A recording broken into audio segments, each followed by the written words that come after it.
Boa noite a todos, sejam todos muito bem-vindos à nossa mesa redonda Contra a Maré, a Jornada das Mulheres na Saúde. Primeiramente, eu gostaria de iniciar dando um feliz Dia das Mulheres a todas as mulheres que estão nos acompanhando e as palestrantes que vão estar aqui acompanhando, participando com a gente. Meu nome é Brenda Klitsky, eu sou a coordenadora local do comitê da IFMSA Brasil UEL, sou estudante de medicina e hoje eu vou estar aqui como moderadora da nossa mesa redonda, juntamente com as nossas palestrantes. Antes de iniciar, tem alguns recados que eu gostaria de passar para vocês.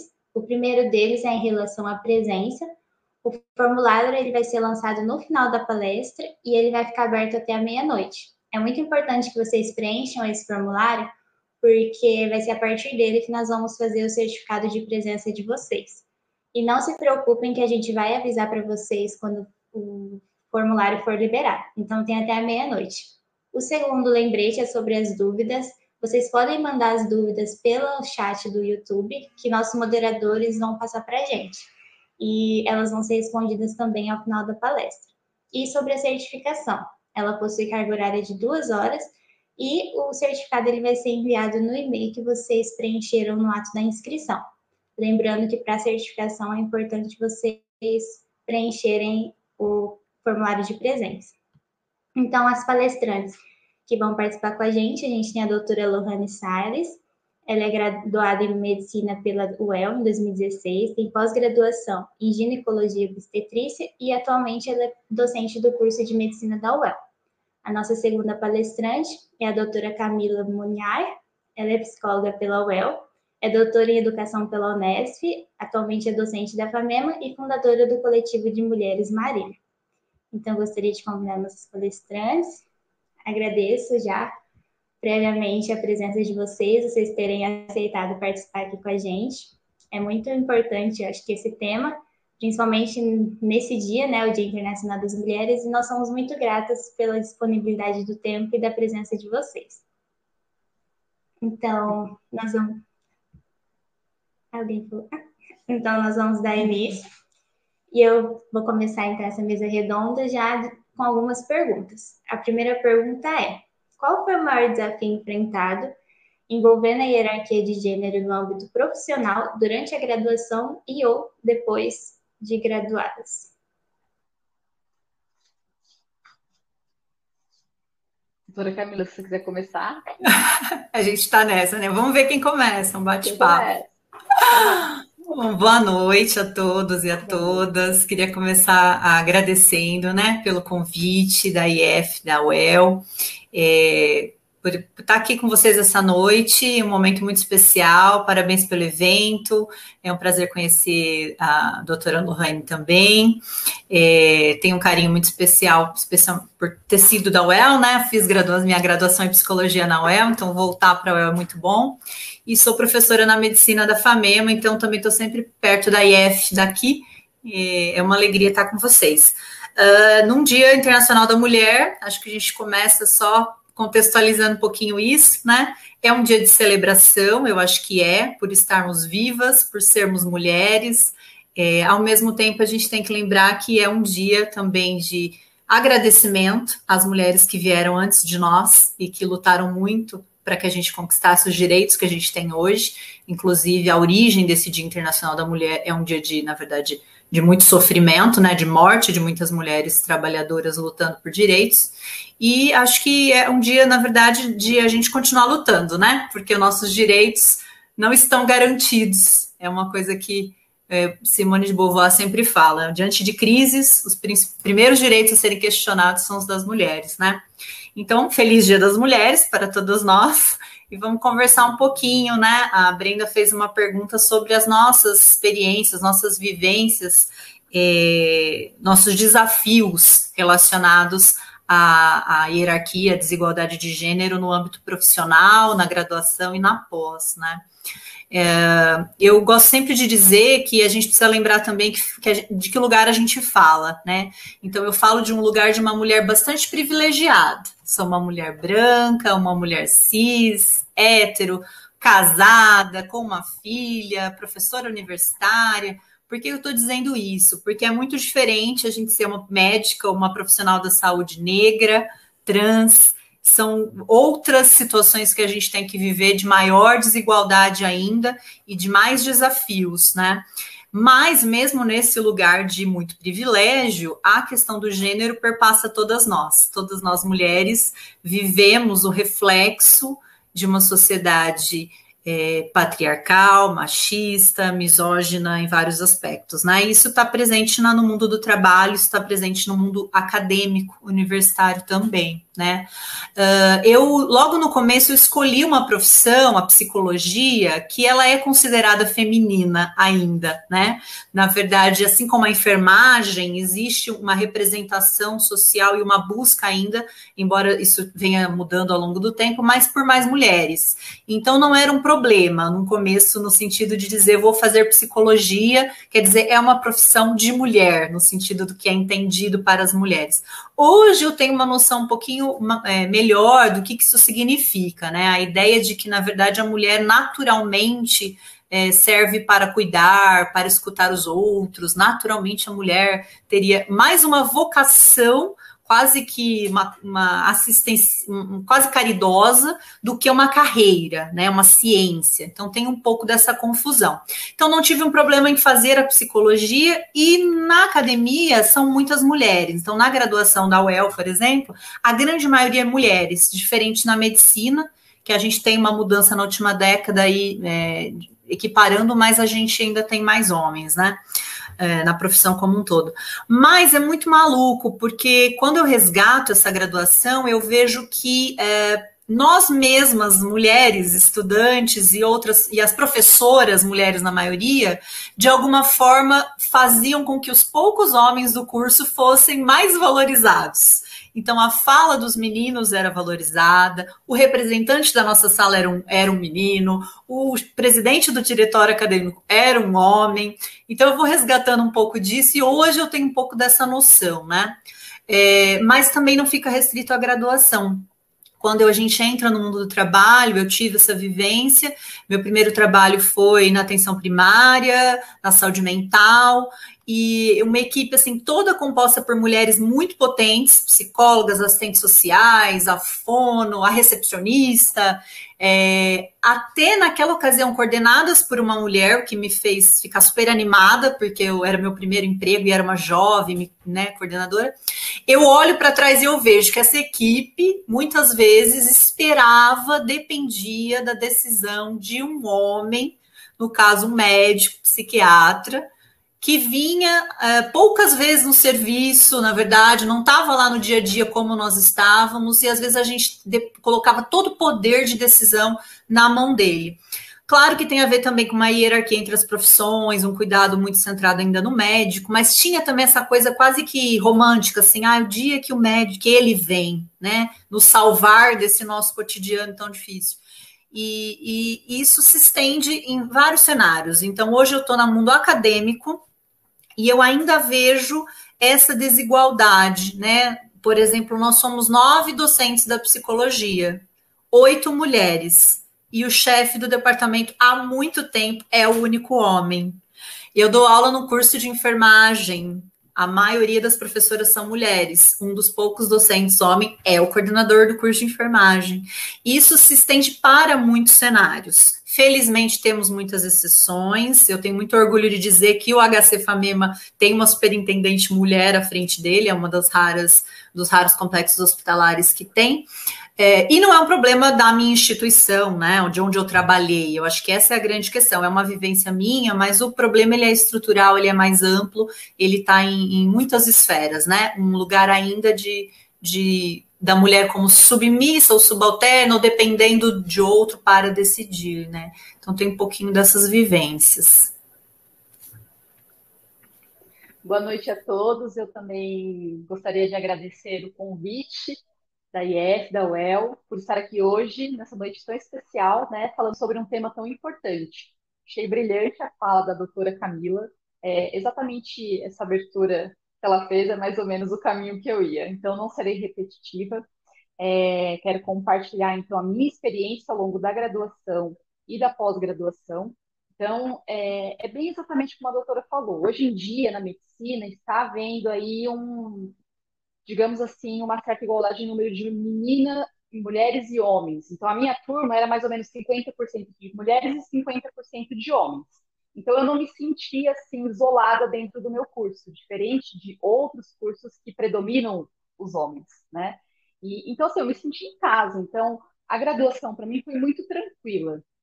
E quando eu fui para a pós-graduação, a minha área também é uma área, digamos assim, de mulheres, é uma área feminina, ginecologia e obstetrícia é uma escolha de muitas mulheres. Então, eu caí lá de paraquedas na residência. Na época que eu entrei, tinham 8 vagas. Dessas 8 vagas, 7 foram preenchidas por mulheres e tinha um único homem. Então, ele era o perdido lá no meio da nossa residência. E eu estava dentro de um ambiente que eu só atendia mulheres. Então, muitas vezes, as próprias pacientes se sentiam extremamente confortáveis de conversar com uma profissional mulher, de ser examinada por uma profissional mulher. Então, nesse sentido, não houve grandes preconceitos, né? De uma forma geral, todos os nossos chefes, a maioria deles são homens, curiosamente, embora a residência seja predominante aí de mulheres, muitas médicas mulheres, os nossos chefes de departamento, de residência, são de homens, né? Sempre assim, me respeitaram sempre, a todo momento. E eu estava até comentando com as meninas que algo muito curioso que aconteceu quando a gente foi entrar para a residência, a gente passa por uma entrevista. E uma das perguntas que foram feitas foi: Ah, você pretende engravidar quando? Você está se cuidando para não engravidar? Então, assim, essa questão para a mulher é algo que acaba pesando, né? Foi uma questão que eles trouxeram aí na minha entrevista, mas, como a doutora falou, eu também me sinto, assim, numa área, uma mulher privilegiada, porque eu estou dentro de uma área que ela é muito feminina, diferente de outras áreas da medicina que são extremamente masculinas, que é muito difícil a mulher ela ganhar espaço.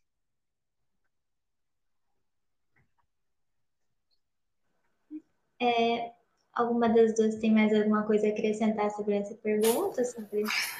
Acho que a gente vai falar um pouquinho mais, né, dessas questões da escolha da especialidade, né, da pós-graduação, do cenário da pós-graduação. Acho que você pode ir conduzindo, Brenda, com as perguntas, a gente vai complementando aqui. Beleza, eu vou fazer a segunda, então. Como vocês falaram mesmo, está tendo uma feminização, né, da área da saúde, então está tendo um aumento no número de vagas preenchidas por mulheres na graduação, em especial na medicina, né, como a doutora Lorraine falou, e isso desencadeou muitas mudanças nessas categorias profissionais. Uma delas é a escassez de mão de obra em algumas especialidades, como no caso de cirurgia e cardiologia. Então, como esse problema estrutural ocorre na prática e como minimizar esse problema? Quer começar agora? Vai, eu vou começar essa. Então, de fato, a gente vê que em algumas áreas, bem citada como cirurgia, ortopedia, cardiologia, eu sinto que a mulher está ganhando um pouquinho mais de espaço. Quando eu passei no internato na cardiologia, tinham residentes mulheres, inclusive tinha ano que tinha mais mulheres do que homens. Agora, a parte cirúrgica, a parte de ortopedia, vascular, assim, a gente vê claramente que são áreas muito dominadas pelos homens. E o que eu percebo? Não é algo assim muito, como eu posso dizer, transparente, o pessoal chega e fala. É na sutileza que a gente percebe as coisas. Então, o que ficava nas entrelinhas, que eu percebi ali quando eu passei por essas áreas? É como se a mulher ela tivesse a obrigação de fazer uma escolha. Você quer ter uma carreira ou você quer ter uma família? E por que não ter as duas coisas?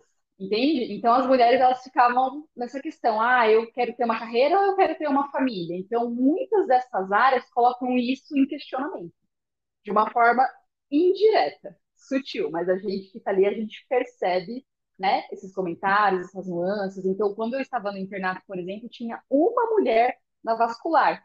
E assim, o meu olhar para ela era, eu tinha muita empatia, eu falava, gente, como que ela suporta isso? Porque ela era bombardeada pelos profissionais homens, bombardeada. Então eles faziam de tudo para ela desistir. Eles não aceitavam que ela estava ali.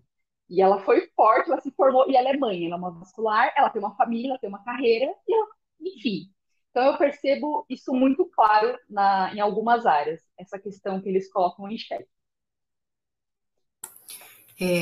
Isso a gente percebe mesmo. Bom, vocês bem colocaram, a maioria das mulheres, a maioria dos profissionais de saúde são mulheres, né? Pensando em todas as profissões, né? Num âmbito mais amplo. Na medicina, na última década, a gente tem quem se formou a partir de 2009, já tem aí um meio a meio, mas ainda pensando que temos muitos médicos que se formaram bem antes, ainda mais homens, né? Então, esse aumento de mulheres aí. Mas acho que primeiro a gente tem que pensar que é um motivo de orgulho, a gente, especialmente nesse momento, né? As mulheres serem a maioria na área da saúde. Eu acho que, assim, linha de frente da Covid, com todos os desafios que isso coloca, a gente vai falar um pouquinho disso também, se destacando na ciência, né? Acho que as descobertas, assim, relacionadas às vacinas, o sequenciamento do genoma, né? Logo, poucos dias depois aí da questão do vírus, enfim, algumas conquistas de mulheres cientistas e mulheres profissionais de saúde. Então, acho que isso é um motivo de orgulho para a gente. Ao mesmo tempo, né, a gente tem que considerar o que vocês estão dizendo, né? A questão do trabalho na saúde, ele é um reflexo de uma questão maior, que é a mulher no mundo do trabalho como um todo, né? E na saúde isso se reflete. A gente vê o aumento da quantidade, a gente vê uma maioria das mulheres em termos de quantidade, mas qualitativamente ainda a gente tem uma desigualdade gigante, gente. Desigualdade, assim, desde o incentivo, quando a gente é pequenininha, que profissão vai ter, o estímulo para continuar os estudos, né? As expectativas com relação às mulheres, como a Lohane colocou, espera-se o que de uma mulher na nossa sociedade ainda? Então, espera-se escolha e muitas vezes incentiva-se muito mais a família, a maternidade, né? E uma série de questões restritas à esfera doméstica, e não a esfera profissional, muito menos a esfera de gestão ou de poder, né, de decisão. Isso tudo, acho que já interfere na escolha da especialidade, né? Então, a gente também vai falar um pouquinho mais, mas assim, quando a mulher decide o que ela vai fazer, uma série de coisas vão interferir, né? Mas isso tudo que se espera dela e olhar para como é a realidade nesses lugares, que às vezes são maioria de homens e essa esfera meio hostil até muitas vezes para a mulher, isso já interfere. Então, acho que a gente já tem uma procura menor dessas especialidades. As que decidem procurar e enfrentar esse desafio, né, como essa colega vascular aí que a Lohane falou, elas enfrentam outro desafio que é já no processo de seleção. Lohane contou um pouquinho também. E é isso, gente. São bancas majoritariamente formadas por homens, homens, assim, com um perfil, muitas vezes, né, que dificulta essa situação. Criam-se alguns critérios meio subjetivos, especialmente no momento de entrevista, que não é tão palpável quanto uma prova, o currículo, né, uma pontuação de currículo. Na entrevista, muitas vezes, essa subjetividade, ela permeia o processo avaliativo, e daí eles partem do imaginário que a mulher é mais frágil, a mulher, ela menstrua, a mulher, ela engravida, então ela pode faltar, ela pode deixar, né, aquele serviço na mão, ela tem que se dedicar mais aos filhos, se os filhos precisarem, né, ou numa situação de doença do filho, e mesmo no dia a dia, né, tem que dedicar mais tempo, né, essa família. Então, acho que tudo isso já dificulta a entrada. E tem as que ainda entram nesse universo, né, e que daí vão ainda enfrentar muitos desafios no dia a dia, gente, muitos. Então, a gente escuta, assim, desde questões mais graves, de assédio mesmo, de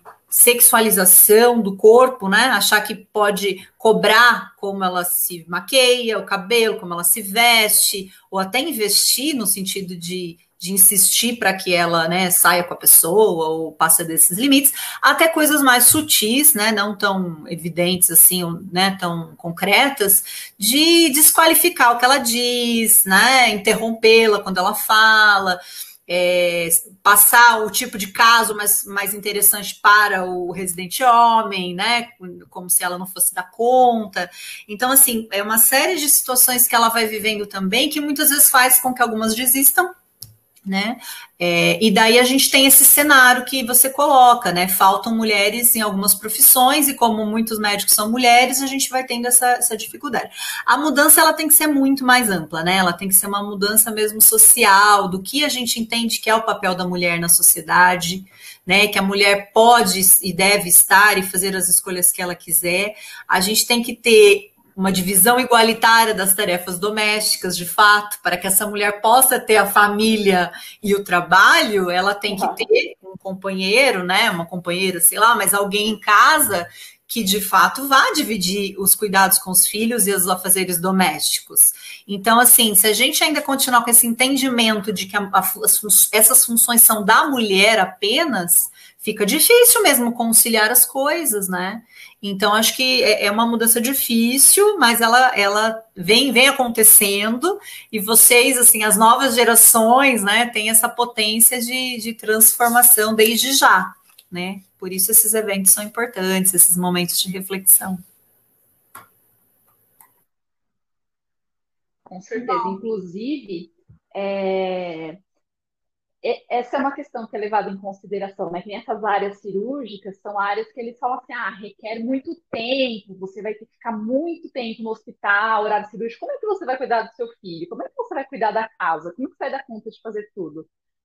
E por isso que as mulheres, elas estão predominantemente na medicina dentro de áreas de atenção básica. Então, ginecologia, obstetrícia, pediatria, dermatologia, então, clínica médica, que são áreas que, em teoria, ela vai ter mais tempo. Só que, assim, na prática, é como a doutora Camila falou, o casal ali, os dois estão juntos trabalhando, muitas vezes a gente divide aí as contas, as coisas juntos, só que a mulher tem essa jornada extra de trabalho em casa. Então, às vezes, você está trabalhando tanto quanto o seu parceiro, só que a diferença é que algumas horas ali do seu trabalho você não está sendo remunerado, porque você tem que lavar, limpar, passar. Então, realmente tem que ser algo assim, bem conversadinho, dividir aí as tarefas, porque os dois estão trabalhando, os dois estão na luta, os dois estão juntos, né? Não é uma função exclusivamente da mulher. Aproveitando essa questão, né, da jornada dupla e tudo mais que a mulher tem, a doutora Camila, ela é mãe, né? Então, nessa questão do trabalho profissional e a maternidade, muitas vezes ela produz nessa jornada dupla. Às vezes acaba sendo até tripla de trabalho para muitas mulheres. Então, com a pandemia, as profissionais de saúde ficaram ainda mais sobrecarregadas com toda essa situação. Como a doutora mesmo falou, muitas são a linha de frente, né? Então, de que forma que aconteceu esse processo? Houve alguma medida paliativa? Como que foi? Eu sou mãe, e eu sou mãe só de uma, também é um lugar de privilégio, gente, porque eu tenho amigas, a superintendente do HC tem 3, mas eu sou mãe da Alice, de 11 anos, e de uma, assim, uma filha, assim, dos sonhos, tá? Uma criança saudável, generosa, tá aqui, meu marido dá aula à noite, então ele não está em casa agora, já está tendo que ir presencialmente, mesmo na pandemia, e ela tá aqui bonitinha, se virando já maior. Mas, assim, eu acho que é importante a gente pensar primeiro que a maternidade, ela é uma escolha, né? A maternidade, ela é uma bênção, é gratificante, é tudo de bom para algumas mulheres, gente. Então, primeiro isso, acho que o respeito à mulher que decide não ter filhos, ele é muito importante, e a gente nem sempre o tem, né? Por essa concepção de que a mulher nasceu para ser mãe, a mulher tem que ser mãe, então esse peso, essa cobrança, né, que se você nunca vai ser realizada, você nunca vai ser completa, vai faltar alguma coisa, não é verdade. Nós podemos nos realizar em várias esferas e não faz falta nesse sentido. É uma vivência super legal para algumas, né, como outras várias coisas a gente não vai viver, né, eu sou mãe e não vou viver algumas outras, enfim. Em escolhendo ser mãe, uma outra coisa importante é a gente não romantizar e não idealizar essa maternidade. Então, também nos vendem um pouco essa ideia de que é tudo mil maravilhas, né? As minhas amigas brincam comigo, falam, para você é fácil, você é mãe da Alice, você não é mãe dos meus, né?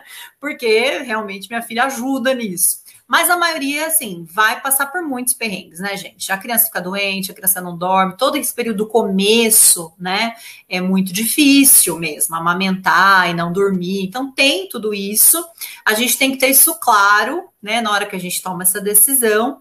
Mas eu sinto que a gente precisava ampliar o olhar da maternidade como algo que é importante para a sociedade. Se a sociedade entendesse e valorizasse a maternidade, o nascimento, a primeira infância, entendendo que é aí que a gente começa a formar o cidadão, né? O ser humano, o ser vivo que vem aí, a gente teria um outro olhar, quer dizer, a mulher precisaria ter uma rede social de apoio, que nem sempre tem.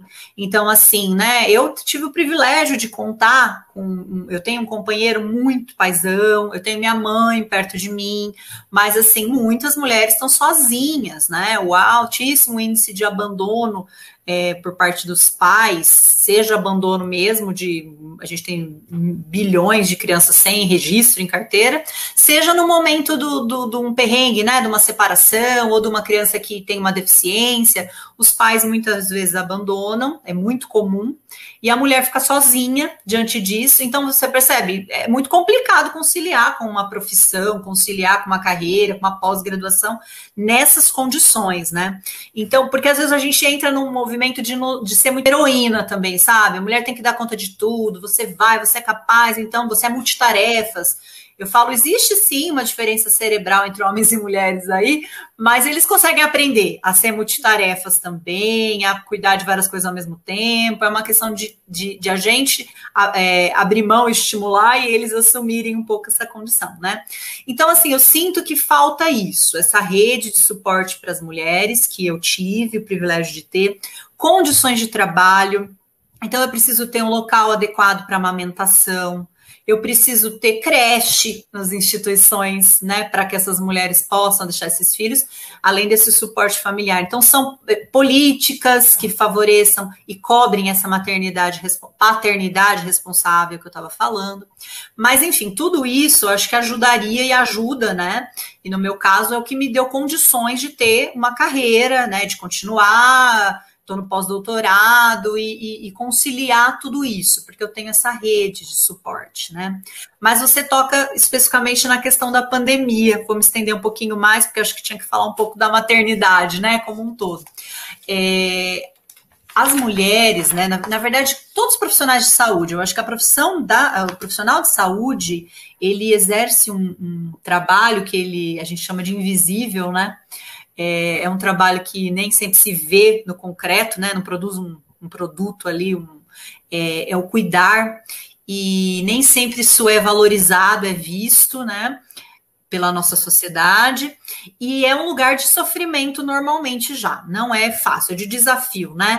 Você lida com o outro doente, você lida com a morte, então não é à toa, gente, que os profissionais de saúde, especialmente os médicos, né, são propensos a uma série de transtornos psiquiátricos, transtornos mentais e situações graves até de saúde e de saúde mental, em função do ambiente de trabalho.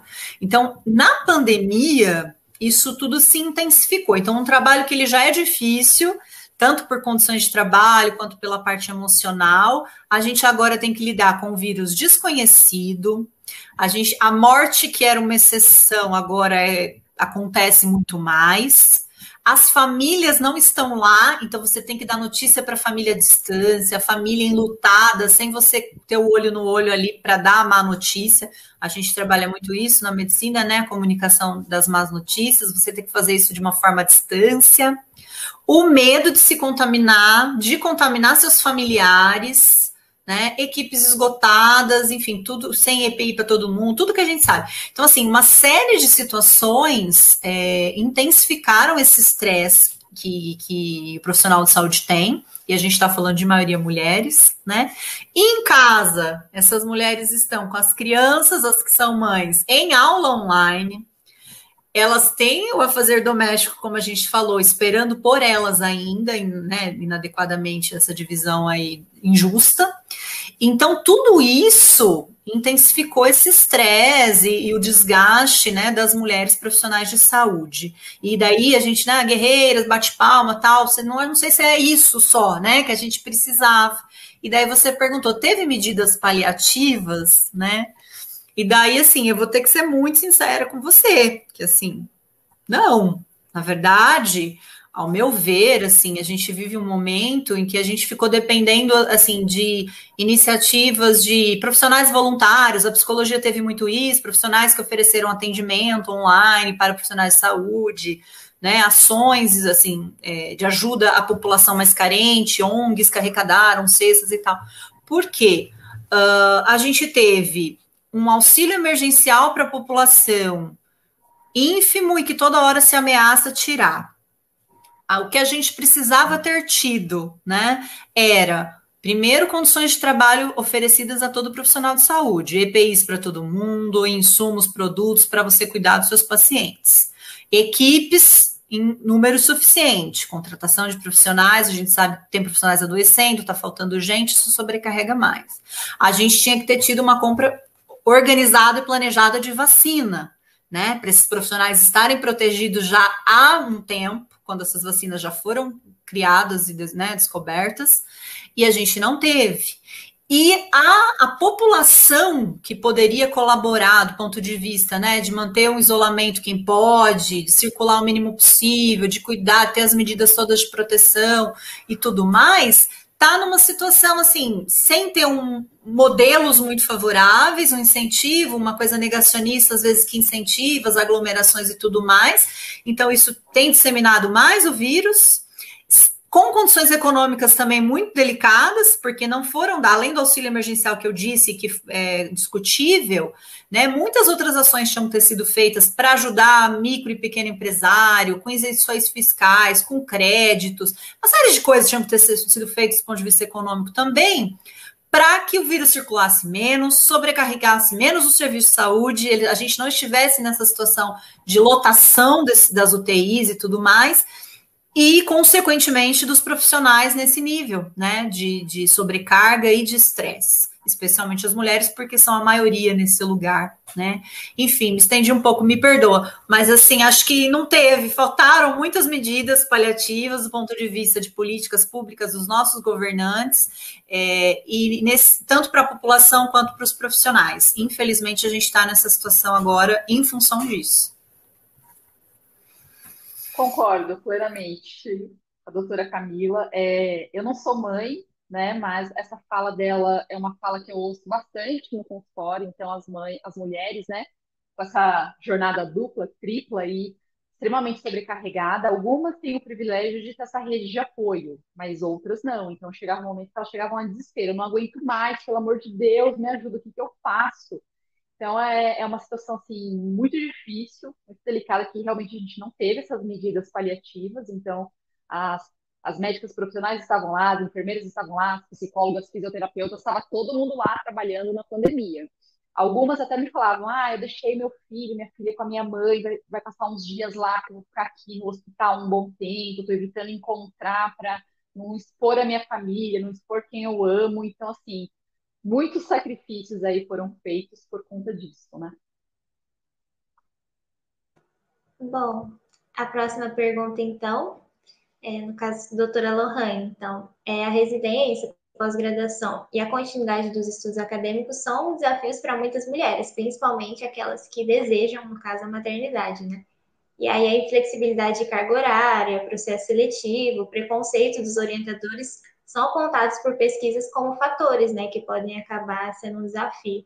E é um fator de influência tudo isso para a residência, pós-graduação, continuidade dos estudos, e como que minimiza, né, essa problemática? Com certeza. Ao longo da minha graduação, uma conversa que, assim, nós mulheres, a gente sempre tinha. Estava terminando a graduação, quinto ano, sexto ano, e aí a gente ficava naquela polêmica. E aí, qual X nós vamos marcar? A gente tem que marcar o X certo. Tem que ser o X certinho. Porque, querendo ou não, assim, é uma questão que é levada em consideração, sim. Então, tem mulheres que querem ser mães, como a doutora comentou, né? É uma escolha. Mas tem mulheres que falam assim, não, eu não quero ter filhos, não quero ser mãe, meu parceiro pensa igual a mim, eu quero investir na minha carreira profissional. Então, para ela, a questão da maternidade não é um problema. Mas na grande maioria das vezes, essas mulheres, elas pensam sim na maternidade, acaba pesando nessa escolha com toda certeza. Então, muitas vezes, assim, amigas falaram para mim, eu vou para uma área que eu tenha uma qualidade de vida. Eu quero ter qualidade de vida. Eu acordo, sei lá, vou para o consultório, tenho meu horário de almoço, à tarde eu estou em casa, ninguém vai ficar me ligando, não vou ter que sair correndo para o hospital. Então, isso acaba pesando sim para a mulher, ainda mais aquela mulher que quer ser mãe, né? Mas é possível você conciliar as duas coisas. Mas, de uma forma geral, é algo que pesa com toda certeza na escolha.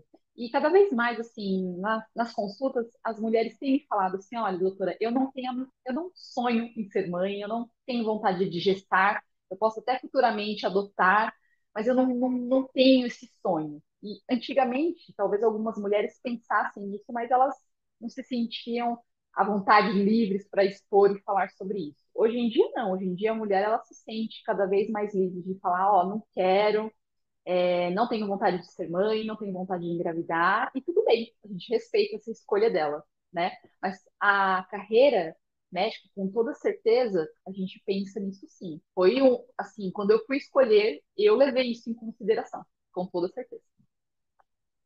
Sim, posso falar uma coisa? Claro, não escolhi a especialidade médica, né? Não sei, essa pergunta era mais para a Lohane, mas pensando na pós-graduação, né? Eu acho que como um todo, e essa questão da maternidade a gente já vem falando.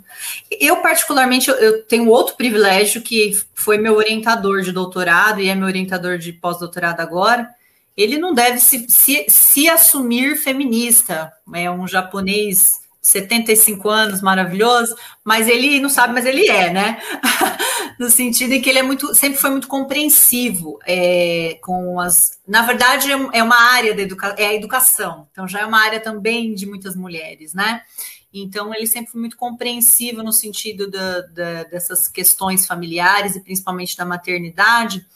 Isso, eu tô lembrando disso dele agora, porque ele me inspirou ao agradecimento que eu fiz na minha tese à minha filha.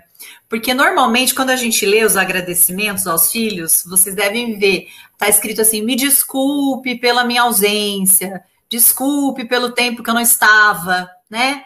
E daí ele sempre falava assim: essa é uma carga de culpa da mãe, da mulher, né? Você não estava, mas e quando você está com ela? Como é, né? E daí eu fiquei muito pensando nisso. E daí eu fiz um agradecimento que é um pouco diferente, que é meio que dela, agradecendo ela me aceitar por inteiro nos momentos que a gente estava juntas e que, né, e da gente poder viver momentos com muita qualidade, mesmo que menores, assim, em termos quantitativos, talvez, do que eu gostaria, né? Então, assim, você tem uma possibilidade, às vezes, de ter esse olhar, mas não é a maioria mesmo. Mais uma vez, né, eu tenho muitas amigas aí na pós-graduação e que têm vivido situações, assim, gente, sérias, assim, de assédio moral, de apropriação indevida de uma obra intelectual. Então, assim, eu tive uma amiga recentemente, o orientador e colegas, não era da educação, era de uma outra área, mas, assim, desqualificaram de alguma forma as ideias dela, fizeram com que ela desistisse daquele projeto, daquela ideia, e, de repente, apareceu esse projeto com o nome deles, por exemplo. Né? Então, assim, algo muito grave e que essa minha amiga viveu. E eu ouço muito das minhas mestrandas, né? E até, enfim, dessas amigas também na pós-graduação, o que alguns autores estão chamando da síndrome da impostora, né? A mulher, ela é tão cobrada diariamente para provar que ela é capaz. Será que de verdade você devia estar aqui? Né? O que você fez para estar aqui? Essa desconfiança quase que de favores, né? Você é filha de quem, mulher de quem, né? Desqualificando, né, o mérito, que a mulher começa a se questionar, ela começa a acreditar um pouco nisso. E será que eu sou capaz mesmo? Será que eu merecia estar aqui? Né? Será que, então, vem esse nome síndrome da impostora, né? Ela começa a ter uma série de sintomas, sinais aí, de que talvez ela, de fato, não mereça. Então, é tão forte essa questão social, às vezes, né? E no meio acadêmico, gente, isso é forte. É uma cobrança por produção, existe um jogo de vaidades em alguns lugares, né? Nas grandes universidades, nesse meio. E a mulher, ela é questionada sempre, será que ela está aqui porque ela é capaz ou por qualquer outro motivo que seja, né? e a gente não pode entrar nesse movimento de se duvidar da própria capacidade, né? E de entrar nesse movimento porque os outros nos colocam ali, né? Então a gente precisa, acho que desde mudar essa visão mesmo, de que e incentivar, né, a continuidade dos estudos. Fico muito preocupada, né? Vendo as estudantes da medicina também. Ah, será que eu continuo? Será que não? Tem que fazer residência, você tem que continuar, né? Mas eu que estou vendo que quero casar, quer dizer, isso não pode ser impeditivo, e nem para outra coisa, vai casar também, né? Eu acho que esse movimento de poder fazer essas duas coisas, né? E às vezes a gente não vê dentro da academia mesmo, assim. Esses dias uma colega me falou que levou a filha numa médica para ver uma questão de tratamento de crescimento, uma endócrino e tal. E a médica é professora também numa faculdade de medicina outra, e a médica falou para ela, não, você tem que fazer o tratamento na sua filha, não é só por uma questão de saúde. E eu falo isso para as minhas alunas de medicina. Não pode ficar baixinha. Daí a mãe tentando entender, né? Uma queria fazer cirurgia, que é, né? A gente sabe que é a esfera masculina forte. Eu falei para ela, não, com a tua altura, essa daí já ficou, né? Porque adulto, com a tua altura não dá para fazer cirurgia. Mas como não dá? Tem uma questão técnica que vai atrapalhar. Eu fiquei pensando, né? Uma questão de, sei lá, do posicionamento. A menina era muito baixinha. Não, ela falou para a mãe, não é isso. Vai chegar o paciente, que credibilidade vai ter? Ele vai preferir uma mulher baixinha ou um médico alto para fazer o procedimento? Eu falei, gente, uma médica, uma professora de medicina, fala isso para uma estudante dela, né? Esquece a cirurgia, você não serve para cirurgia porque você é mulher e ainda é uma mulher de uma estatura fora do padrão, sei lá o que ela pensava. Então é muito triste ouvir isso de outras mulheres, ver isso em situações, né? Mas acontece e a gente tem que mudar esses fenômenos aí. E, inclusive, algo também que eu me deparo bastante cada vez mais a mulher ela está investindo na vida dela profissional. E com relação à questão da maternidade, ela está adiando cada vez mais a maternidade. Então, eu pego muitas mulheres que foram adiando por questão profissional, e aí chega um determinado momento ela fala assim, agora eu quero engravidar. Só que aí o fator idade ele acaba pesando, né? Então a gente fica numa situação assim muito difícil, porque às vezes ela tem uma meta, ela quer chegar até ali para ela engravidar, enfim. Só que às vezes nesse chegar até ali, os óvulos ali, ó, estão indo embora, essa reserva ela está se esgotando. Então não é toda mulher que tem condições de ir lá e congelar os óvulos, para quando ela quiser, falar assim, legal, agora eu estou pronta, estou satisfeita, estou feliz com a minha vida profissional, agora eu vou querer engravidar, formar uma família, ser mãe. Então isso também é algo que está refletindo hoje em dia. E mesmo não é minha área, né, a sua, mas assim, a gestação pode ser de risco, né, dependendo da idade já mais avançada, né? É muito triste a gente ter que escolher entre duas coisas que podem ser apaixonantes e maravilhosas, né? Ser mãe e ter uma profissão. Eu fico pensando, são dois lugares de realização na minha vida muito fortes, assim. Não tem como tira uma das coisas, né? Claro, hoje eu que tenho e escolhi, mas assim, é muito triste pensar que a maioria das mulheres tem que fazer essa escolha, né? Ou uma coisa ou outra. Considerando ainda mulheres com todos esses privilégios que a gente tem, de que podem estudar, né? Que tem essa condição, enfim, estamos falando desse lugar, né? Exatamente. Bom, a nossa próxima pergunta, então, ela é baseada num discurso, né, da médica Maria Augusta Estrela, então vou falar um pedacinho do discurso dela. Ela diz assim: peço a Deus que você esteja aqui nessa ocasião, para ser o primeiro a me abraçar e me congratular por ter me tornado a primeira mulher médica brasileira. Depois, eu voltarei ao nosso querido e jamais esquecido Brasil, para curar, de graça, todos os pobres, as pessoas doentes do meu sexo. Jamais, em algum momento, me arrependi de abraçar essa profissão. Quanto mais eu estudo, maior é o meu desejo de aprender. Nesse discurso, então, a médica Maria Augusta Estrela, que é a primeira médica brasileira, ela deixa bem claro, né, ela deixa transparecer o vínculo dela com as do meu sexo, ou uma sensibilidade à condição feminina.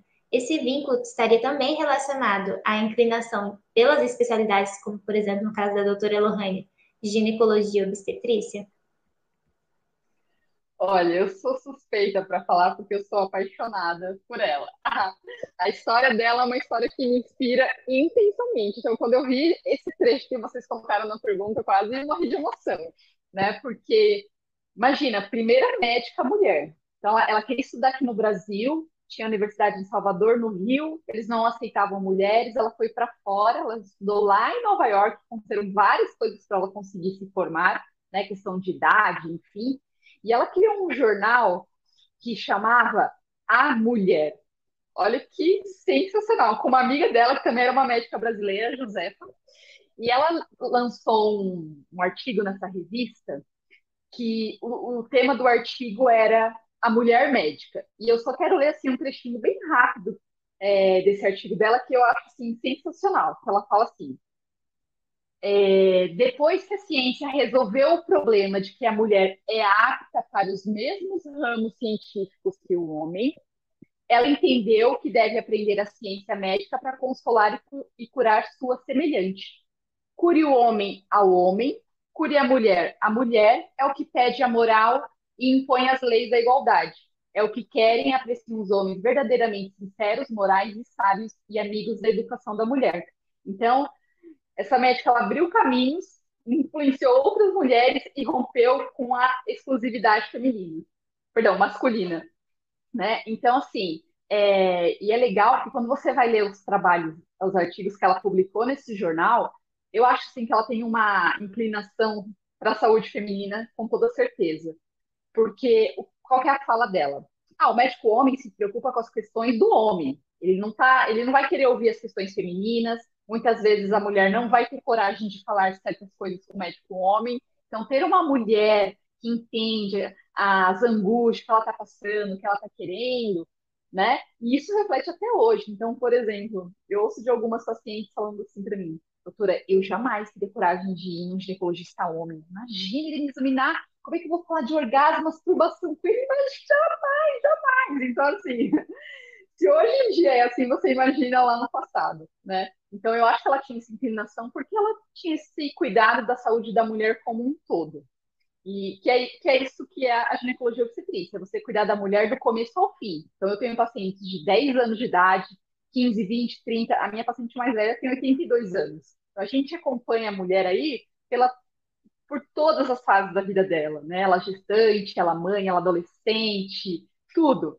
E até as pacientes brincam, elas falam assim: poxa, doutora, é complicado, né? A gente menstrua, sofre com menstruação, sofre com cólica, aí depois a gente engravida, tem que gestar lá os 9 meses, passar pelo parto, amamentar, criar. A hora que você fala: uhul, criei meus filhos, agora eu vou viver, eu vou curtir. Não, aí você entra na menopausa, tem calorão, ressecamento vaginal.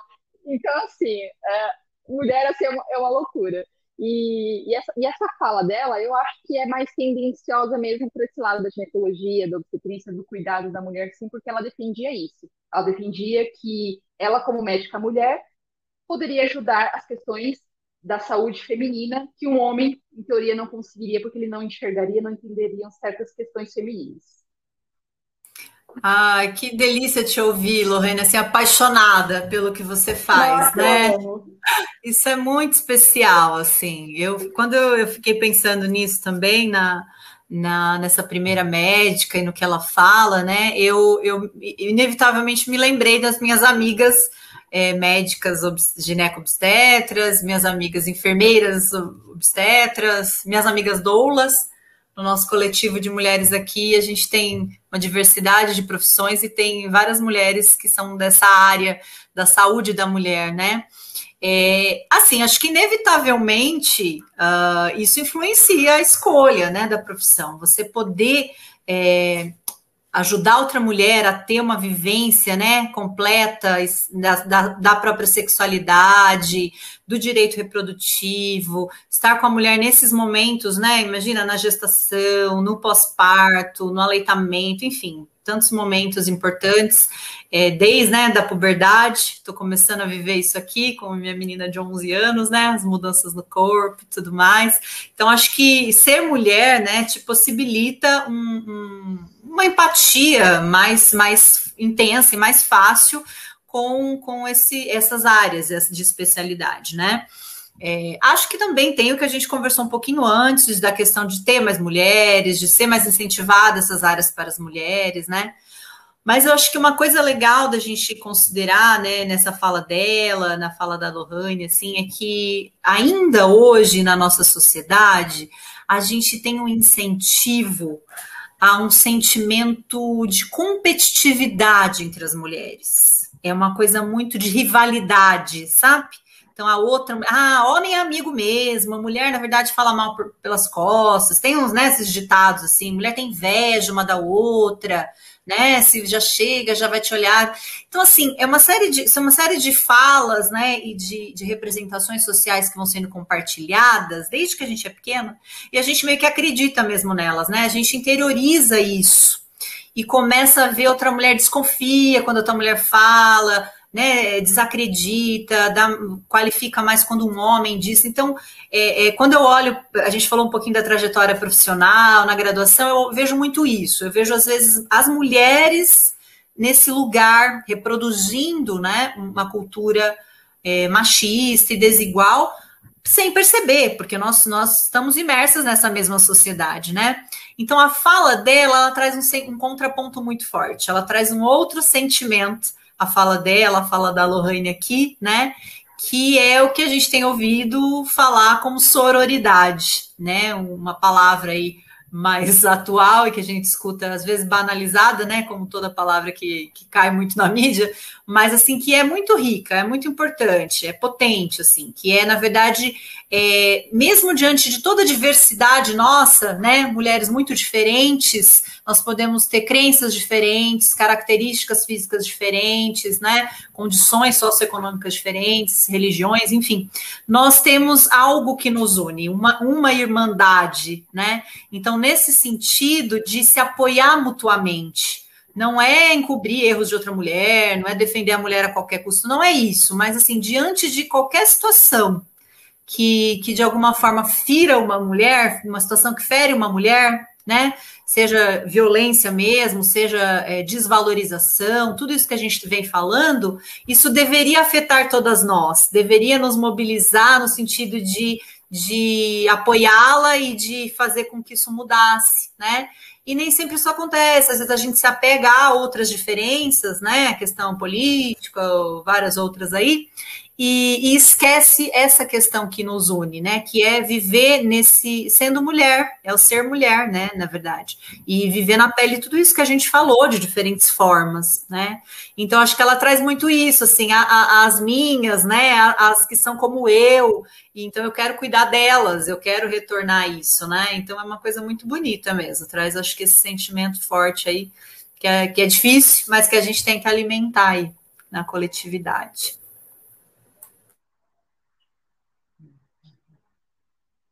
Bom, a nossa próxima e última pergunta, então, depois a gente abre para as dúvidas do público. Diz assim: todas as profissionais da área da saúde são exemplo de luta feminina em um meio masculino e machista. Então, o que é ser exemplo para as futuras gerações e como se sentem ao fazer parte desse processo? Vai, doutora, que você. Essa é bonita, essa é forte. Bonita. Ai, gente, acho que a gente tem a responsabilidade, né? Enquanto mulheres que tiveram a oportunidade de estudar, de ter reflexões como essa, né? Tiveram espaços que deveriam ser de direito a todas, né? Mas que são ainda de privilégio pelo pouco acesso da população, a gente tem, acho que a obrigação, a responsabilidade de servir de exemplo, já que é a palavra aí, para nossos filhos, nossos sobrinhos, nossos pacientes, nossos alunos, nossos estudantes, né? Um exemplo que não é de perfeição, de super heroína, né? Que acho que é esse cuidado, né? Mas é um exemplo mesmo de luta diária por essa igualdade, por mais justiça social, por mudança, né, por conquista de espaço e por abrir espaço para outras e apoiar outras mulheres, né? Esse é um movimento que eu acho que é muito importante. A gente tem visto, assim, a gente tem conquistado muitas coisas, temos um avanço importante ao longo da história, né? Nós estamos lá na Idade Média, mas a gente está no momento de ameaça de muito retrocesso também, tanto que a ONU coloca entre os 17 objetivos para um desenvolvimento sustentável a igualdade de gênero, entendendo que nenhum país do mundo, mesmo os países mais desenvolvidos, nos quais as mulheres já ganham salários mais equiparados, nos quais as mulheres já estão em espaços de poder, decisão política e tudo mais, que está muito aquém aqui, ainda nenhum país atingiu a igualdade de gênero. A ONU entende que não há nenhum lugar assim. Então, ela coloca, dentre os vários objetivos, né, de combate à pobreza, da questão ambiental, tal, a gente propiciar a igualdade de gênero, que vai desde situações mais graves, como em países nos quais a gente ainda tem o casamento infantil, mutilação, né, do corpo feminino e coisas assim que para a gente são um pouco distantes da realidade, embora a gente tenha a violência e o abuso sexual infantil muito presente, né, mas mais velado, né? Há outras situações como essas de ter mais mulheres nesses espaços de decisão e de poder, de profissões diversificadas, né? Então, assim, é algo que a gente ainda tem que caminhar muito. Então, eu fico feliz de estar, né? Eu acho que como professora, podendo falar disso nos espaços em que eu estou, no coletivo de Mulheres Marília, que a gente é um movimento social importante demais para a gente em Marília, na nossa cidade, que é uma cidade bastante conservadora, uma cidade que ainda precisa caminhar muito com relação a tudo isso, mas a gente vem criando esse espaço de reflexão e de debate, e isso vai influenciando de alguma forma a população, né? Como mãe, né, inevitavelmente, eu falo que a gente tem que estar o tempo todo atenta aos modelos e aos exemplos, muito mais na prática do que no que a gente fala. Minha filha me ensina todo dia, gente. Eu vejo, assim, ela era, há pouco tempo, ela era um pouco menor, assim. Eu me lembro de um dia, são vários exemplos, né? Mas um dia a gente estava se preparando para sair antes da pandemia, né? E quando eu me arrumei, a gente estava se preparando para sair, meu marido falou: ai, não gostei dessa roupa. Não era uma questão de julgamento se a roupa estava vulgar ou não, mas não gostou. E falou isso para mim. Eu fiquei meio chateada, assim, falei assim, voltei, vou me trocar. Me troquei. Gente, quando eu voltei com outra roupa, minha filha falou, você se trocou? Eu falei, me troquei. Mas você estava gostando da roupa que você estava? Eu tava, mas seu pai não gostou. Mãe, mas quem tem que gostar é você, não é ele, né? Claro, tem uma questão da gente querer agradar o parceiro em algumas situações, né? Mas assim, eu falei, nossa, né? A gente leva todo dia. Eu falei, nossa, lidero um coletivo de mulheres, sou uma professora, não sei o quê. E no dia a dia, quando você vê, de alguma forma, você vai se encaixando, né? Às exigências, aos padrões, quando você vê, você está agradando outro. Então, assim, esse cuidado, né, desses exemplos. E na escola, né? É uma pena que a gente tenha movimentos tão, assim, retrógrados atualmente, querendo que não se discuta uma série de temas na escola, não querem que se fale de educação sexual na escola, não querem que se fale de gênero na escola, distorcem tudo aí, falando que é uma coisa que é ideologia de gênero, que não tem nada a ver, mas, assim, o espaço escolar de educação é um espaço muito potente também. Nosso coletivo faz várias ações, fazia, antes da pandemia, várias ações nas escolas, principalmente, né, no 8º, 9º ano, ensino médio, para discutir desde cedo essas questões, né, da desigualdade de gênero, de assédio, de possibilidades dessa convivência, né, na diversidade, né, e nesse respeito mútuo aí, e que a ideia, na verdade, é a gente construir, né, uma sociedade mais justa, mais igualitária, nesse sentido de todos poderem ter as mesmas oportunidades. Somos todos diferentes, homens e mulheres são diferentes, nós somos todos diferentes, mas que nessa diferença possamos ser livres, né? Fazer o que queremos e pensar no bem comum aí. Então, eu acredito muito na educação, eu me empolgo porque eu acho que assim, a educação, assim, quando libertária, né? Quando pensada ela modifica a vida das pessoas mesmo e as pessoas modificam a sociedade, como também dizia Paulo Freire. É exatamente isso. A gente nós conquistamos muitas coisas, temos muito ainda o que conquistar, é um caminhar. E, por exemplo, eventos como esse são extremamente importantes. A gente trazer essa questão, discutir, pensar, refletir, dormir, ficar pensando no que a gente conversou aqui. A educação, concordo totalmente com a doutora Camila, faz total diferença. Então, a forma como, por exemplo, essas mulheres que são mães, né, o que passar para esse filho, para essa filha, é essa geração que vai fazer toda a diferença. Então, por exemplo, eu vejo muitas pacientes que elas chegam para mim, elas falam assim, vou dar um exemplo do que aconteceu comigo mais ou menos há um mês atrás. Eu atendi uma paciente de 45 anos, 2 filhos, ela foi para consulta para rotina. E ela falou para mim assim, ai, doutora, eu me senti tão confortável com você que eu vou te falar uma coisa que eu nunca contei para ninguém. Eu falei, fala que é o seu momento. Ela falou assim, doutora, eu acho que eu nunca tive um orgasmo. Eu não sei se eu já tive um orgasmo na minha vida. Eu falei, mas por quê? Ela falou assim, minhas amigas falam que sente um negócio legal. Eu falei, uhul. Eu falei, eu não sinto nada disso, eu não entendo do que elas estão falando. E aí você vai conversar com a paciente, ninguém falou com ela sobre isso na escola. A mãe dela não conversou com isso, sobre isso com ela. O pai dela não falou. As mulheres não ficam em rodinha conversando sobre essas coisas, masturbação, e aí não tem isso. Homem tem, mulher não tem.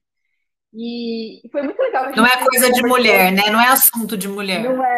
Não é só de homem. Então, tipo assim, você vê a rodinha dos meninos 13 anos, eles estão falando disso. Imagina, você reunindo as suas amigas, porque às vezes eu questiono as pacientes, a gente conversa sobre isso. Elas falam, ai, doutora, eu não falo sobre isso com minhas amigas, eu tenho medo delas me julgarem. Falar, nossa, você faz essas coisas, credo, que absurdo. Quando a gente vê, né? Eu já presenciei na minha família. Tenho primas, crianças pequenas, e a criança, ela é exploradora, ela põe a mão aqui, ali, ó, tira a mão daí, é feio, não pode, não põe a mão lá embaixo, lá é sujo. Então, a mulher, ela cresce com isso. Então, essa mulher, ela cresceu dessa forma, não pode se tocar, não pode se olhar, nunca colocou um espelhinho lá embaixo. Enfim, ela acha que ela tá ali para servir ao homem. E aí, a gente conversei com ela sobre masturbação, dei umas diquinhas para ela, falei, ó, vamos fazer os exames, lição de casa. Você vai comprar um vibrador, você vai fazer assim, a gente teve uma troca super legal. E aí, quando ela voltou para consulta, ela falou assim, doutora, eu posso te contar uma coisa? Eu falei, pode. Eu fiz o dever de casa que a senhora me ensinou e eu tô fazendo quase todo dia. Agora eu tenho certeza que eu nunca tive um orgasmo mesmo, mas que incrível, que legal. Então, assim, ela soube se dar prazer e ela falou assim, e sabe o que foi legal, doutora? Eu vi aquilo que era legal para mim e eu soube conversar com meu marido para ele fazer de um jeito que fosse bom para mim. Porque se a mulher ela não sabe o que dá prazer a ela, como ela vai falar para o parceiro, ó, faz assim, assim para mim é mais legal. Então não tem como, né? Então, essa questão da educação eu acho fundamental. Tipo, a gente está em 2021 e a gente não fala sobre educação sexual nas escolas. Então, assim, é um absurdo. Eu atendo, às vezes, pacientes que são homossexuais, né? Elas se relacionam com outras mulheres, e às vezes jovens, 15 anos, 16 anos, que elas vão na consulta com a mãe. Tipo assim, a família aceitou, é uma coisa que está muito bem conversada, estabelecida. E elas chegam para mim e falam, doutora, eu fui na médica da minha mãe, eu falei sobre a minha opção sexual, ela olhou para mim e falou assim, você é criança, você não sabe o que você quer não, imagina, que absurdo isso. Então, a gente tem esses preconceitos com nós mulheres mesmo, a gente não acolhe, a gente não conversa, e ela acabou trocando de profissional porque ela não se sentiu acolhida, né? Então, assim, a questão ela é muito mais profunda. Isso que você falou é muito interessante, né, Lorraine? Não basta só ser mulher, porque aquela tua fala apaixonada, né, de ser uma mulher ginecologista vai entender melhor outra mulher, depende, né? Então depende disso mesmo, do histórico dessa mulher, da forma como ela também vê a mulher, de toda esses valores anteriores, né, seja familiares, seja na educação e tal, porque às vezes a mulher reproduz as mesmas coisas que os homens. Isso é uma coisa que a gente sempre discute, né? Na questão política, né, a gente teve eleições recentemente, e a gente discutia muito isso aqui, né? Independente de partido, de qualquer situação. Queremos mais representatividade, queremos mais mulheres na política, né? Mas qualquer mulher, no sentido de tem que ser uma mulher que de alguma forma defenda os direitos das mulheres, porque como a gente está imersa nesse mesmo universo, às vezes a gente vai assumir o lugar de poder, ou no caso, vai ser uma ginecologista atendendo uma mulher e vai reproduzir as mesmas coisas que um homem faria, né? Um homem, considerando um homem que tivesse toda uma visão, né, desigual aí. Então, acho que é importante isso que você coloca, né? Fazer de uma forma, né, diferente.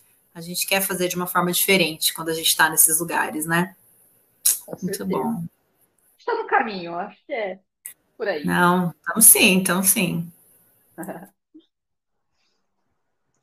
Uma das perguntas que o pessoal fez para a gente, né, tem muito a ver, acho que, com o que vocês estavam conversando, que diz assim: como quebrar o tabu que existe para com aquelas mulheres e adolescentes que buscam se informar sobre o seu corpo, seu funcionamento, uma restrição de autoconhecimento disfarçada de proteção?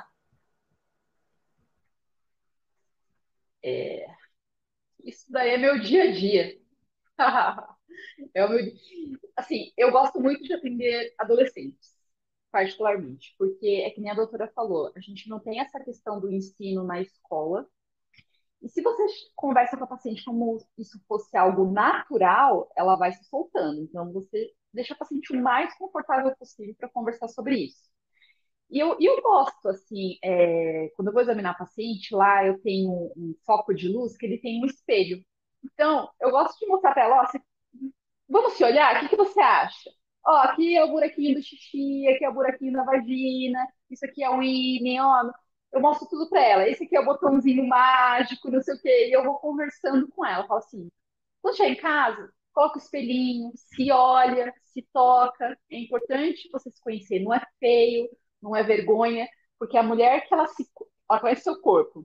Ela conhece aquilo que ela gosta, que dá prazer, com toda certeza ela é muito mais satisfeita na vida dela sexual, enfim, né? E aí eu até estava brincando esses dias que eu lancei um vídeo aí no Instagram do Dia dos Namorados, né? Que eu estava falando sobre o Dia dos Namorados, e aí eu lembro até que uma seguidora, que inclusive é minha paciente, falou assim: ah, doutora, mas quem disse que a gente precisa de namorado, namorada para ser feliz? E eu me proporciono felicidade. Então, eu acho que esse autoconhecimento ele é muito importante. Então, quando a paciente chega para você, você não pode recriminar. Nossa, mas como assim? Não, você tem que acolher, falar com ela como se aquilo fosse a coisa mais natural, porque entendeu? Então, eu tento incentivar essa troca, essa conversa com as amigas. Tem várias mães que estão, assim, conversando bastante comigo sobre isso, que eu acho muito legal. Elas vão na consulta, elas ouvem, elas falam, nossa, não sabia disso, que legal, doutora. Então, assim, tá havendo uma troca bem interessante sobre isso. Então, eu acho que quebrar o tabu é falando. Então, tem que falar, tem que fazer essa discussão. Eu quero levar minha filha para constar na Lohane, na adolescência agora. Como é que faz? Vou ter que ir para Londrina. Ai, que gostoso. Eu amo os adolescentes, adoro. Ai, gente, essa abertura, né? Essa escuta, esse olhar. E o que a gente vê, né? Na verdade, o momento que a gente está, ele é tão complicado, gente, porque esse disfarçado de proteção, né, que a pessoa colocou, restringe o conhecimento, o autoconhecimento, ou mesmo acesso à informação, com esse discurso de proteção, né? Ele não vem só para a mulher, eu acho que ele vem mais intensamente para a mulher, um discurso de que, né, na verdade, se você não quer que ela seja exposta a algumas coisas ruins para ela e tal, mas ele vem também para o menino, né? Eu acho que hoje a gente vive um momento em que o discurso de proteção à criança está totalmente invertido, né?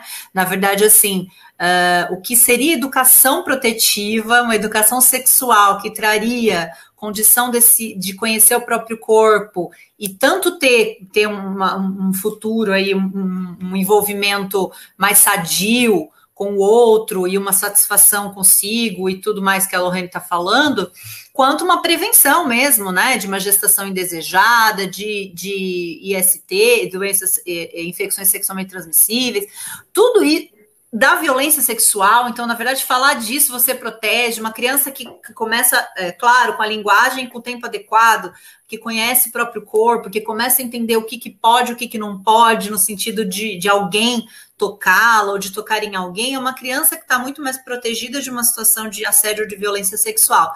Mas ao invés desse entendimento, se distorce tudo isso, se dizendo que isso incentiva a sexualidade, de que isso é pornografia, pedofilia, sei lá, né? Um monte de fake news aí com relação a isso.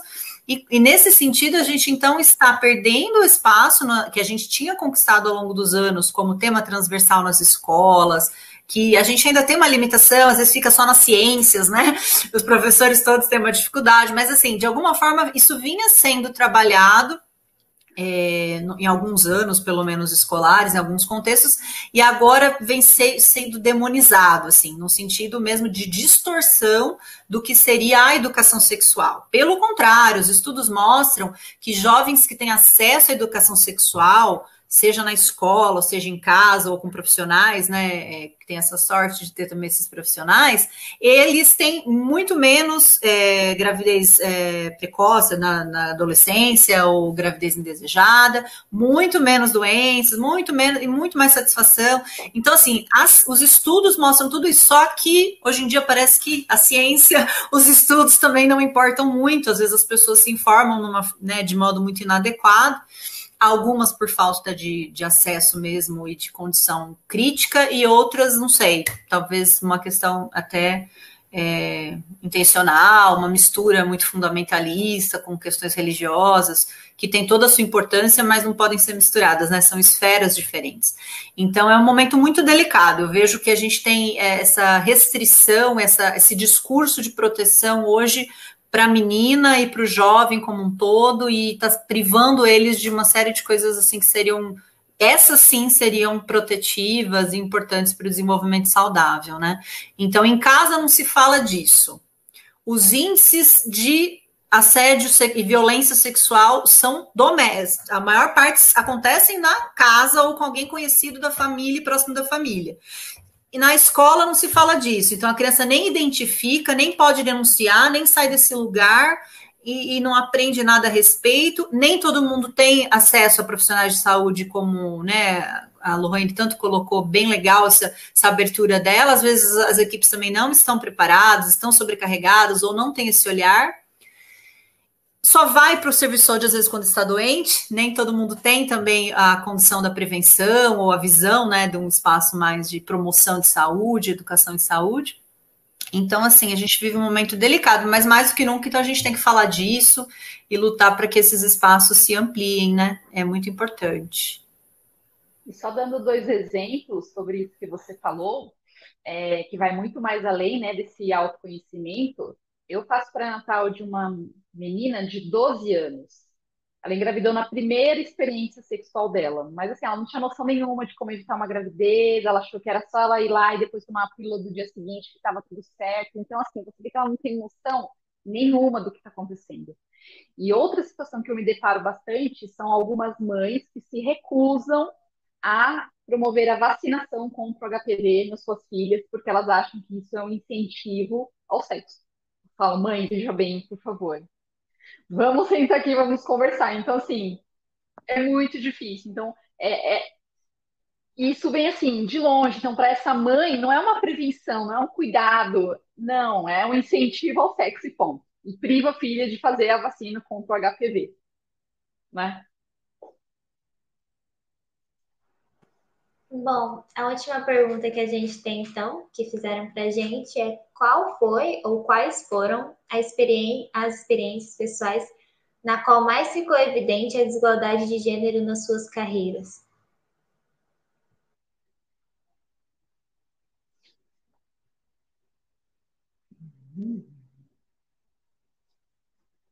Experiência pessoal.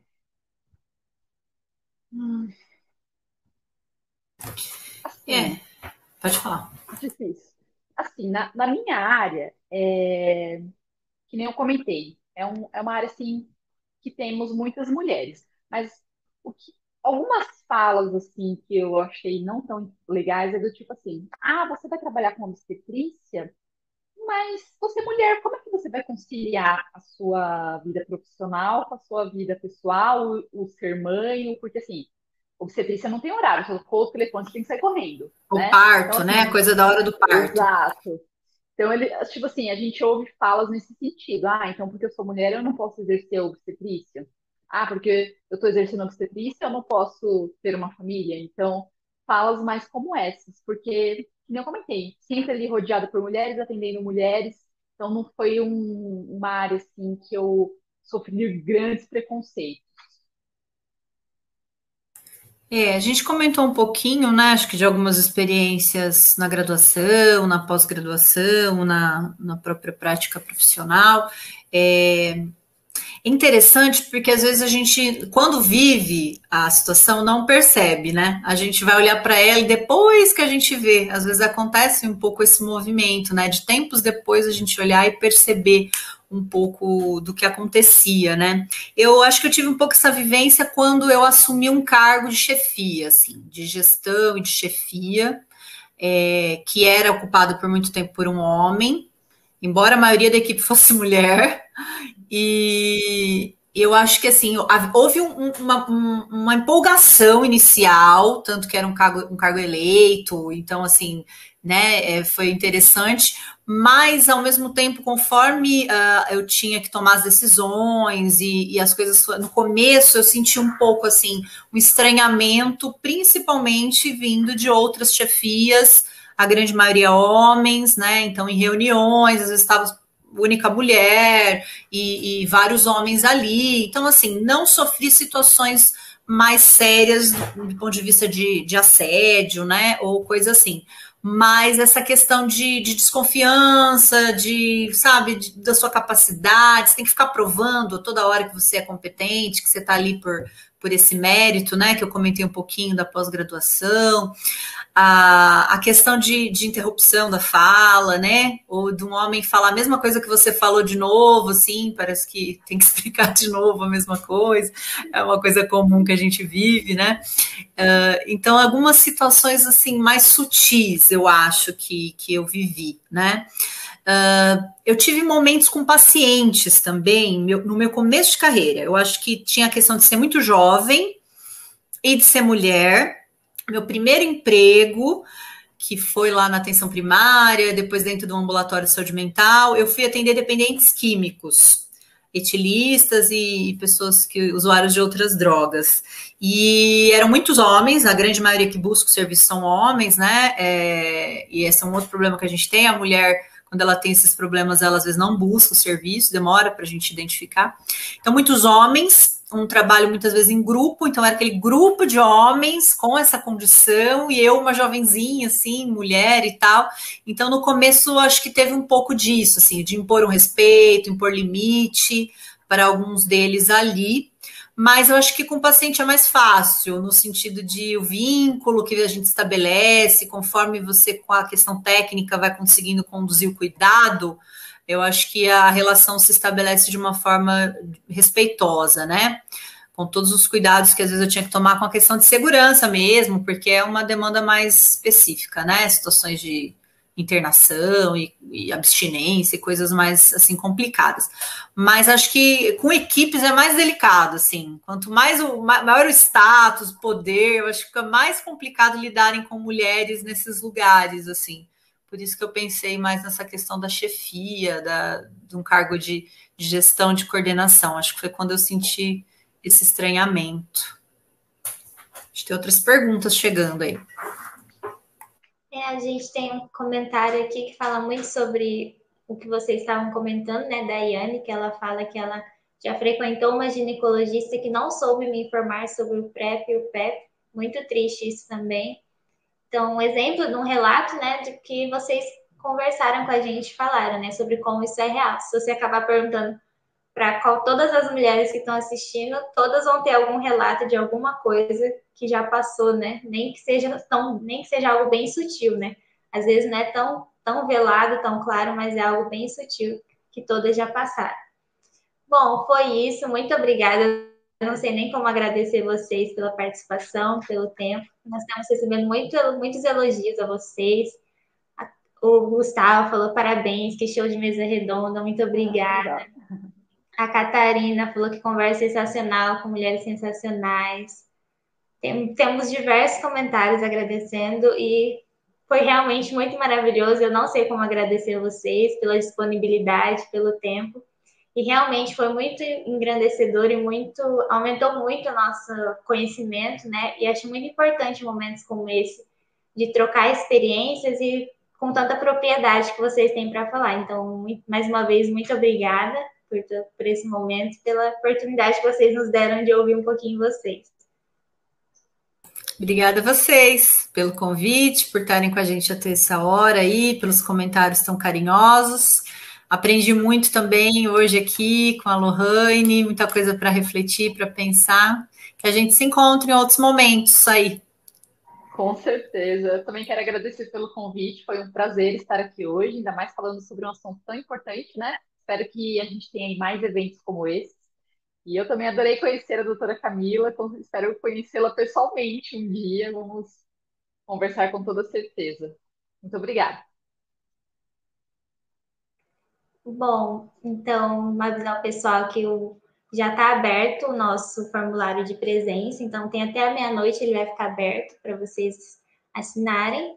E agora eu passo a palavra para a Lívia, que é outra coordenadora do evento, que ela vai estar trazendo uma homenagem.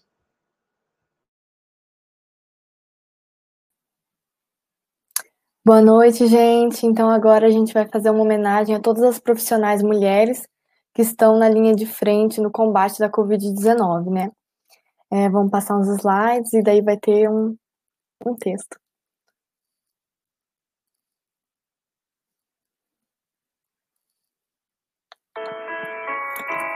Homenagem às profissionais de saúde.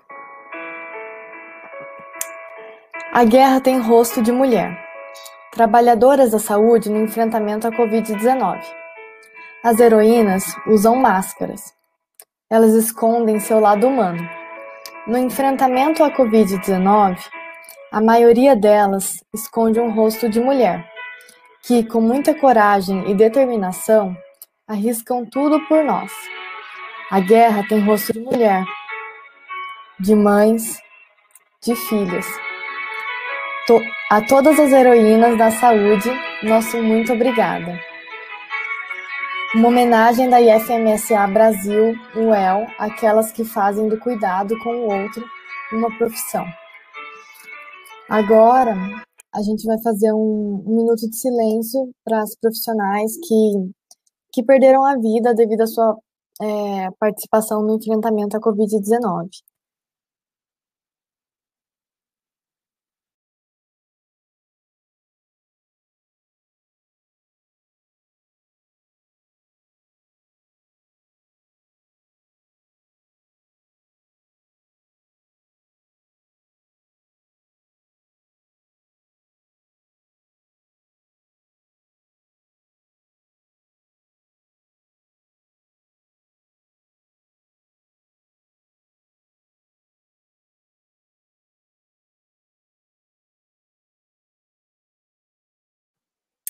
Então, mais uma vez, a gente gostaria de agradecer a participação de vocês do evento, todo mundo que participou, as palestrantes que disponibilizaram esse tempo para falar com a gente sobre esse assunto muito importante, não só no Dia Internacional da Mulher, mas todos os dias, né, para todas nós, mulheres, e para os homens também, né?